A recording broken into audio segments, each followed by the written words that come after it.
자, 다음은 CCTV에 포착된 사건을 파헤쳐보는 시간. 사회부 최우영 기자.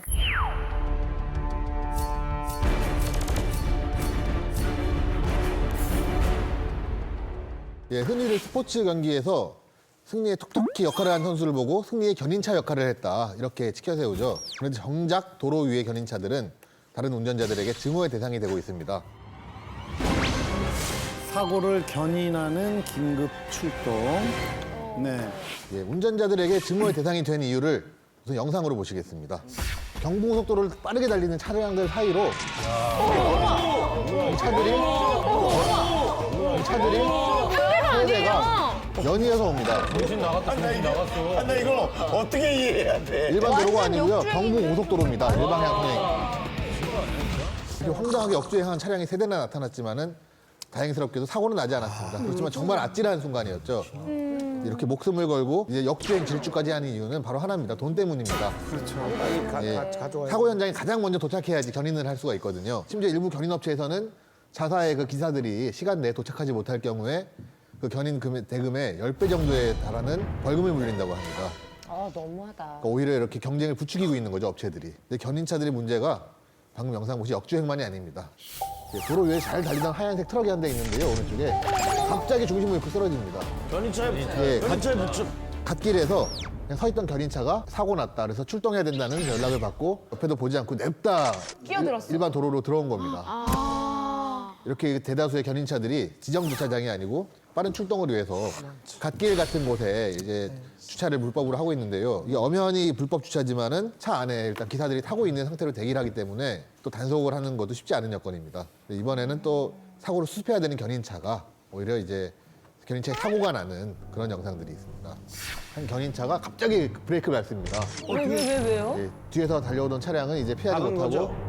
예, 그대로 그 견인차 뒤에 충돌을 하고요. 교차로에 견인차가 있다가 뭘 기다렸다는 듯이 갑자기 좌회전을 합니다. 이 차가 좌회전하면서 부딪힌 차량은 다름 아닌 건너편에서 신호를 위반하고 달려오던 트럭입니다. 알고 보니 이 모든 것들이 아까 급정거한 그 견인차나 갑자기 좌회전한 견인차 모두 보험금을 노린 고의 사고였습니다. 아, 그래요? 예, 견인차들이 이렇게 사고를 유발하는 이유는 다른 차량과 달리 견인차는 지금 아직 표준 수리비 체계가 명확하지가 않아서 또 고가의 장비들이 실려있기 때문에 한번 사고 나면 그 수리비를 뻥튀기하기 굉장히 쉽거든요.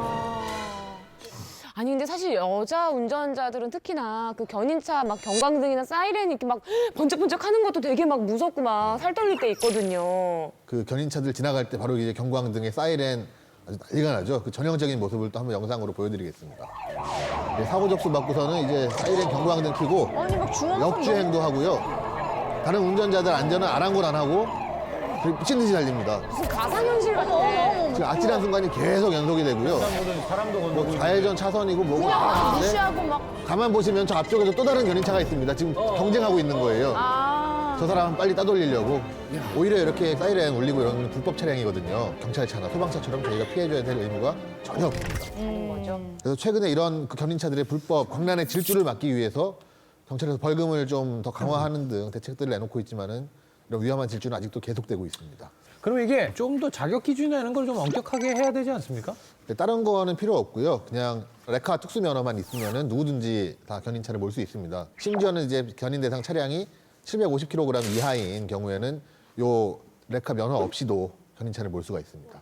근데 아까 봤듯이 교통사고가 나면 현장에 견인차가 여러 대 오잖아요. 그만큼 경쟁이 치열하다는 뜻인데 우리가 체감할 수 있을 정도로 얼마나 치열한 일단은 거예요? 전국에 지금 1만여 대가 넘는 거의 포화 상태라고 보시면 되고요.